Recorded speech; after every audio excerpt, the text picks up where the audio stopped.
Welcome to my channel. এই ভিডিওতে আলোচনা করব কারেন্ট অ্যাফেয়ার্স সম্পর্কে। তো একটু আমরা ডিপলি আলোচনা ডিসকাস করব। চলো শুরু করি। আশা করি ভিডিওটি ভালো লাগবে। প্রথম প্রশ্ন যে রয়েছে, huge optical flare detected in one of the oldest astronomic object. একটি বিশাল আকারের প্রসারণ খোঁজ করেছে, যেটা ওয়ান অফ দি ওল্ডেস্ট মানে পুরনোর মধ্যে একটি পুরনো ওল্ডেস্ট অ্যাস্ট্রোনমিক অবজেক্ট। এবার ইন্ডিয়ান অ্যাস্ট্রোনমার্স, ভারতের যে জ্যোতির্বিদরা রয়েছেন, Indian astronomers have recently detected খোঁজ করেছেন যে one of the strongest flares from a feeding supermassive black hole or blazar. একটি বৃহদায়তনের ব্ল্যাক হোল অর কি ব্লেজার নাম দিয়েছেন, নোন অ্যাজ বিএল লেজারটি নাম দিয়েছেন। দিস অ্যানালাইসিস, এই বিশ্লেষণটি আমাদের কি কাজে লাগবে? অফ দি ফ্লেয়ার, এই প্রসারণের, ফ্রম দিস ব্লেজার, এই ব্লেজার থেকে, can help in tracking the mass of the black হোলের মাস নির্ণয় করতে সাহায্য করবে, and the source of this emission, এবং এই যে সোর্সের উৎপত্তি কোথা থেকে হয়েছে। Blazer is one of the oldest astronomical object. এটা আগেই বললাম যে ব্লেজার এটা একটি পুরনোতম বস্তু।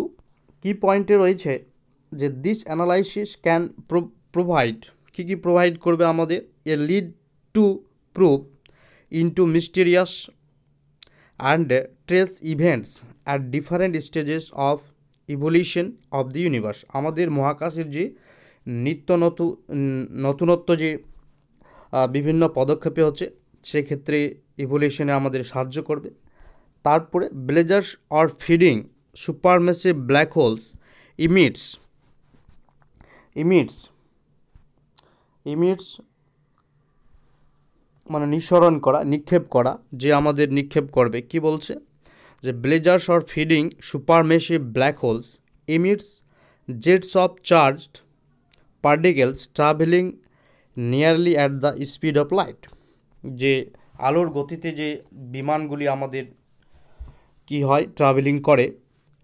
দ্য ব্লেজার্স ফিডিং প্রতিপালন supermassive black holes emits jets of charged. তারপরের পয়েন্ট রয়েছে, they are one of the most luminous and energetic object. They are one of the most luminous আর হচ্ছে এনার্জেটিক, শক্তিশালী, ইন দ্য ইউনিভার্স, মহাকাশে। তারপরে মানে কি বলছে এখানে পয়েন্টটা? They are one of the most luminous মানে হচ্ছে উজ্জ্বল, চকচকে আর শক্তিশালী, energetic object in the universe. তারপরে রয়েছে যে BL blazer is among the 50 most prominent blazars and is 10 million light years away, এবং 10 মিলিয়ন লাইটের দূরত্বে রয়েছে। It can be observed with the help of a relatively small telescope. এটা কি করে অবজার্ভ করতে পারবো আমরা? টেলিস্কোপের মাধ্যমে। পরের প্রশ্ন, ইট was one of 3 of 4 blazars that were predicted to be experiencing players by an international consortium of astronomers, the Whole Earth Blazer Telescope. তারপরে রয়েছে, the exceptionally high flare was detected on January 16, 2021। জানুয়ারি 16, 2021 খোঁজ করা হয়েছিল by a team of astronomers led by Alokchandra Gupta. যে দলটিকে Alokchandra Gupta lead করছিলেন, from Aryabhatta research institute of observational science, এই ল্যাবরেটরি থেকে। Exceptionally high flare was detected on January 16তেও খোঁজ করা হয়েছিল। তারপরে the flare was detected with the help of a Sampurnanand telescope and 1.3 metre Devasthal fast optical telescope located in Nainital.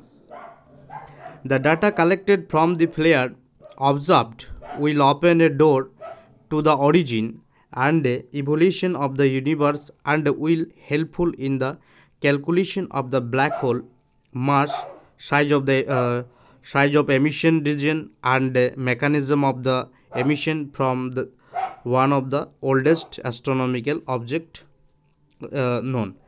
তাহলে এই আমাদের এই পয়েন্টগুলো দিয়েছে ব্লেজার সম্পর্কে, ঠিক আছে, যে size of emission reason, emission সোর্সের যে ইমিশন রিজনের সাইজ কত, তারপরে মাস নির্ণয় করবে।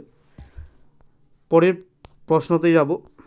ওয়ার্ল্ড রেডিও ডে, 13 তারিখ ওয়ার্ল্ড রেডিও ডে পালন করা হয় এভরি ইয়ার ফেব্রুয়ারি 13, 13 তারিখ February observed as World Radio Day. পৃথিবী ওয়ার্ল্ড রেডিও ডে আলোচনা পালন করা হয়। The day is celebrated to promote radio and the engagement of people with the medium of communication, এবং সামাজিক যে মানুষের মধ্যে যে একটা এঙ্গেজমেন্ট করবে, কানেকশন করবে, সে হচ্ছে মিডিয়াম হচ্ছে রেডিও। তো প্রত্যেক বছর 13ই ফেব্রুয়ারি সেলিব্রেট করা হয়। এবার কি পয়েন্টে রয়েছে, the year 2021 marks the 10th anniversary of world Radio day. এটা হচ্ছে 2021 হচ্ছে 10th অ্যানিভার্সারি, 10 বছর পালন করা হলো। The theme of the year has 3 sub themes, 3টে সাব থিমে ভাগ করা হয়েছে।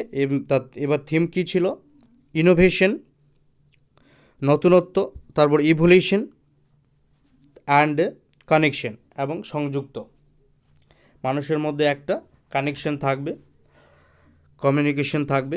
In India the day is being celebrated by all India radio is association with seeking modern application for real transformation smart.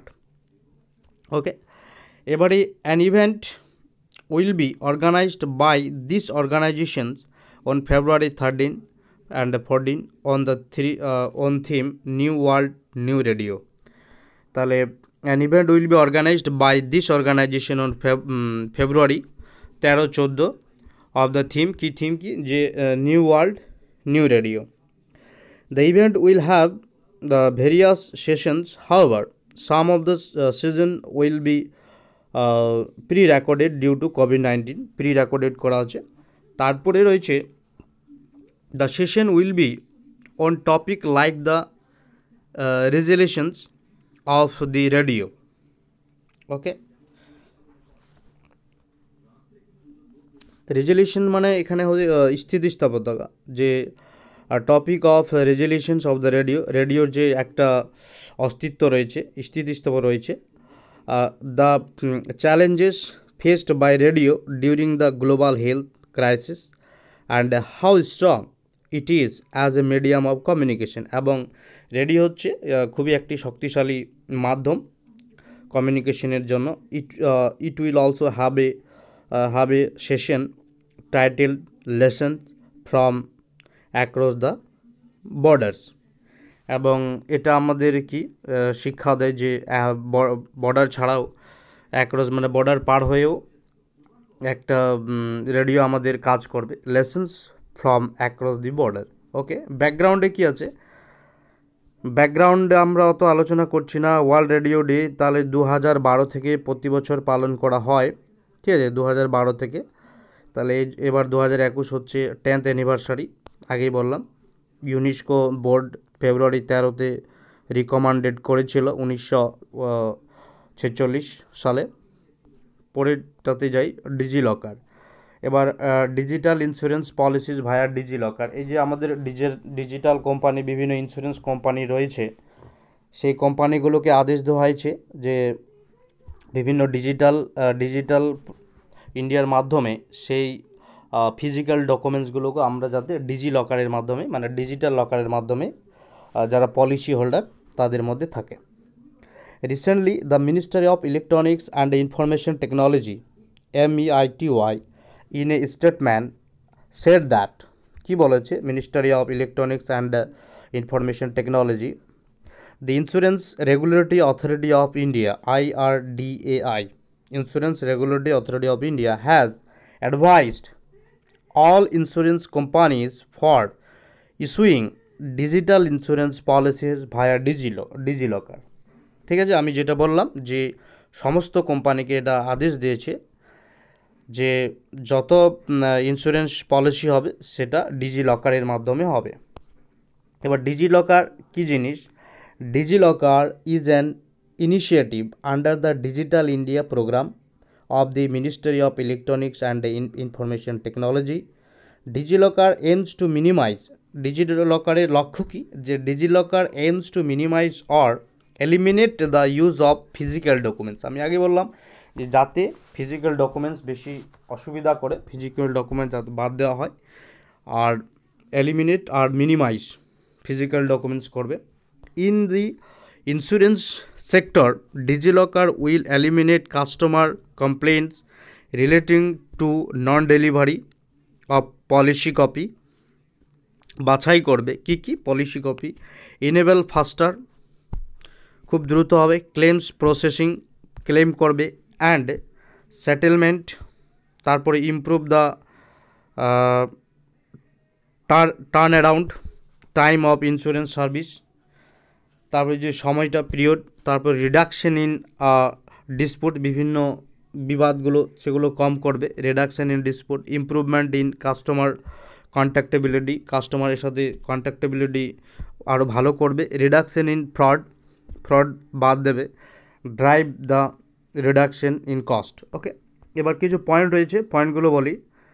পয়েন্টে রয়েছে IRDAI has advise all insurance to enable their IT system to interact with the DigiLocker facility to enable policyholders to use DigiLocker or preserving all their policy documents. এই যে কোনো policy holder যদি policy করে যাতে সেই policy হোল্ডারের সমস্ত documents সেই ডিজিলকারের মধ্যে থাকে, ফিজিক্যাল ডকুমেন্টস নয়। This advisory has been released to promote the adoption of DigiLocker in the insurance sector. Insurance sector insurance are advised to inform their retail policy holders about DigiLocker and now to how to use it. এবার কি করে ব্যবহার করবে? Insurance should enable the process by which policyholder can place their policies in DigiLocker. The DigiLocker team in National E-Governance Division under MEITY, Ministry of Electronics and Information Technology, will provide all required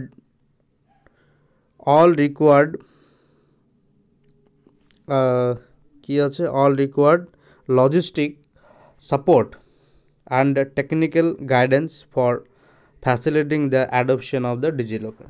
সেই সুবিধাগুলোই। তো যাই হোক, পরের রিটাতে যাই আমরা, পরের প্রশ্নতে যে ministry of health and family welfare government of India, এখানে আমরা কি পাবো কারেন্ট অ্যাফেয়ার্সের মধ্যে? এখানে রয়েছে যে health care scheme for SC/ST women, SC/ST ওমেনের জন্য হেলথ কেয়ার স্কিম করেছে। দেখি এর সম্পর্কে আমরা পড়ি। The ministry of state health and family welfare Ashwin Kumar Choubey, এখানে একটা প্রশ্ন পেয়ে, the ministry and health and family welfare Ashwin Kumar Choubey explained a written reply in the লোকসভায় রিটিন একটা লিখিত দিয়েছেন যে about the health care scheme for SC/ST women, বিশেষ করে SC/ST ওমেনের জন্য। কি? The national rural health mission NRHM was launched in the year 2005। The national rural health mission কত সালে লঞ্চ করা হয়েছে? 2005, with an aim to address the health care challenges specially in rural areas, যে গ্রামগঞ্জে এলাকার এই যে 2005 সালে যে আমাদের এই যে প্রোগ্রাম লঞ্চ করে, তার লক্ষ্য ছিল যে বিভিন্ন যে হেলথের সমস্যাগুলি রয়েছে বিশেষ করে গ্রাম অঞ্চলে সেগুলিকে অ্যাড্রেস করা। কি পয়েন্টে রয়েছে at present national rural health mission is a submission of the national health মিশনের সাবমিশন হয়েছে। ঠিক আছে, the state have the flexibility.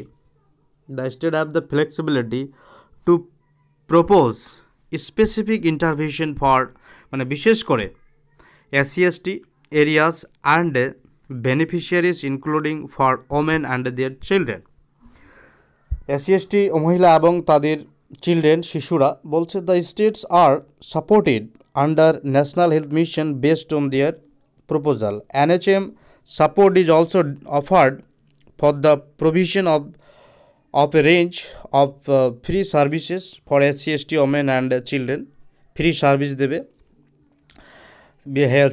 Child health, তারপরে related to maternal health, family planning, তারপরে universal immunisation programme, adolescent health and for other disease, বিভিন্ন এই বিষয়গুলি এবং বিভিন্ন যে রোগগুলো রয়েছে আমাদের malaria, tuberculosis, dengue, leprosy and kalazar, এগুলো ফ্রি চিকিৎসা করবে, বিশেষ করে গ্রাম অঞ্চলে SC/ST এরিয়া বলেছে ন্যাশনাল হেলথ মিশন আন্ডারে।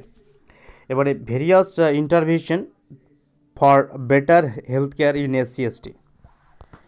এবারে there is a relaxation in population norms for setting up the health facilities in tribal areas. Tribal এরিয়াগুলোতে পপুলেশন অনুযায়ী রিল্যাক্সেশন পাবে for setting up the health facility tribal and desert areas. তো population হিসেবে দিয়েছে, ওগুলো আমি পড়ছি না। There is also relaxation mobile medical units, এইগুলো দিয়েছে পয়েন্টগুলো। তো other major initiative supported under national health mission include রাষ্ট্রীয় বল স্বাস্থ্য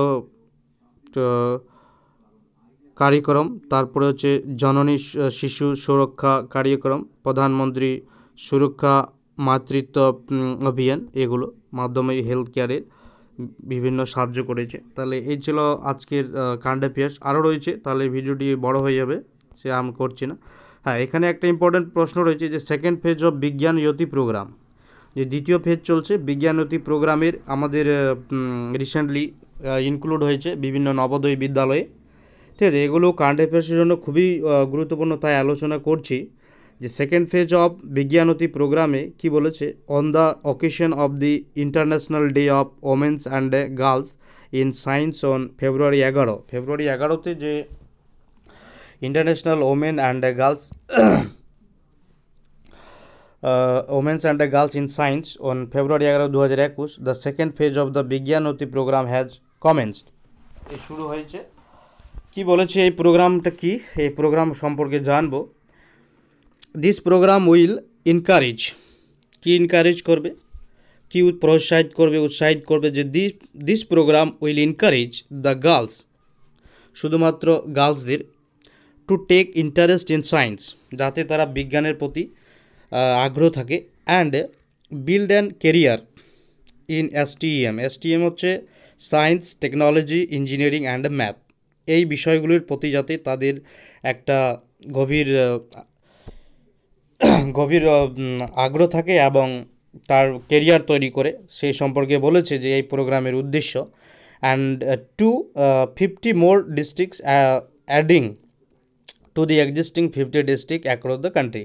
তো আমাদের দেশে 50টি ডিস্ট্রিক্ট অ্যাড করা হয়েছিল, আবার 50টি ডিস্ট্রিক্ট অ্যাড করেছে জেলা। This programme would improve by learning of last 1 year and expand to more district, আরও এক্সপেন্ড করবে, আরও যাতে জেলা যুক্ত হয় এই প্রোগ্রামের মাধ্যমে। Of the country for empowering, ক্ষমতা প্রদান করবে ওমেন, মহিলাদের, to help increasing the number of women top science institute, science সেক্টরে যাতে গার্লস, মহিলারা যাতে সুযোগ পায়, সেক্ষেত্রে এই প্রোগ্রামের উদ্দেশ্য। Under representation of women is a problem that needs to be solved at the earliest. The new education policy, যে আমাদের নতুন এডুকেশন পলিসি হয়েছে, and the science, technology and innovation policy, ঠিক আছে, সায়েন্স, টেকনোলজি আর innovation policy can make use of the demographic division and remove the constraints to progress better in short time by increasing the number of women in science। তাই একটাই লক্ষ্য। তো বিজ্ঞানতি প্রোগ্রামের আরেকটু আলোচনা করি যে Vigyanjyoti programme was launched by the department of science and technology DST. Okay, তাহলে এই প্রোগ্রাম লঞ্চ করছে কোন ডিপার্টমেন্ট? বিজ্ঞানতি প্রোগ্রাম লঞ্চ করছে department of science and technology. The main aim of the initiative is an encourage girls to take interest in science and create a platform for meritorious girls, বিশেষ করে যারা খুব প্রশংসনীয় গুণী ভালো meritorious girls to pursue STM মানে science technology engineering math. It had been running successfully in 50 Jawaharlal Nehru Navodaya Vidyalaya. তো 50টি আমাদের দেশের 50টি জওহরলাল নেহরু স্কুলে চলছে অলরেডি, আরও অ্যাড করেছে এবছরে সিন্স ডিসেম্বর 2019 থেকে, and has now been expanded, আরও প্রসারিত করবে, আরও যোগ করবে to 50 more JNFs Jawaharlal Nehru বিদ্যালয়কে। In the initial phase, the program has been started at the school লেভেলে শুরু করবে প্রথমে, or meritorious girl for class 9 to class 12, 9 থেকে ক্লাস 9ম শ্রেণী থেকে দ্বাদশ শ্রেণী পর্যন্ত, in reputed institution of the country. Vigyanjyoti activities includes visits to labs and knowledge centers, তারপরে student parent counselling, science camps, তারপরে partners role model interaction, resource material distribution, academic support, classes and tinkering activities. Okay, সব কিছুই এগুলোর ব্যবস্থা করবে। আশা করি ভিডিওটি কেমন হয়েছে জানি না, আশা করি ভালো লাগবে। আমি একটু চেষ্টা করেছি ডিপলি আলোচনা করার। তো যারা আমার চ্যানেলে নতুন আছো চ্যানেলটিকে সাবস্ক্রাইব করো, শেয়ার করো, লাইক করো। Thank you so much.